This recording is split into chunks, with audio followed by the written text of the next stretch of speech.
ଆମେ ବର୍ତ୍ତମାନ ପାଇଁ ଗଣତନ୍ତ୍ରର ସଫଳ ରୂପାୟନ ଗୁଡ଼ିକ ପଢ଼ିବା। ସଫଳ ରୂପାୟନର ବୈଶିଷ୍ଟ୍ୟ ଗୁଡ଼ିକ ଦେଖିବା। ସେହି ବୈଶିଷ୍ଟ୍ୟ ଗୁଡ଼ିକର ମୁଁ କେତୋଟି ସୂତ୍ର ବାହାର କରିଛି। ସେହି ସୂତ୍ର ଗୁଡ଼ିକୁ ଦେଖି ନିଅନ୍ତୁ। ସେ ସୂତ୍ର ହେଉଛି ସ ଉ ମୁ ଖ ଆସୁ ଅ ମ ଉ ସ। ସରେ ହେଲା ସାର୍ବଜନୀନ ଓ ସୁସ୍ଥ ଶିକ୍ଷା ବ୍ୟବସ୍ଥା।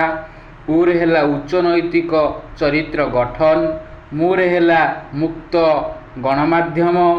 ଖରେ ହେଲା କ୍ଷମତା ବିକେନ୍ଦ୍ରୀକରଣ। ଆରେ ହେଲା ଆଗ୍ରହୀ ଓ ସଚେତନ ଜନତା। ସୁରେ ହେଲା ସୁସଂଗଠିତ ଦଳୀୟ ବ୍ୟବସ୍ଥା। ଅରେ ହେଲା ଅର୍ଥନୈତିକ ସମତା।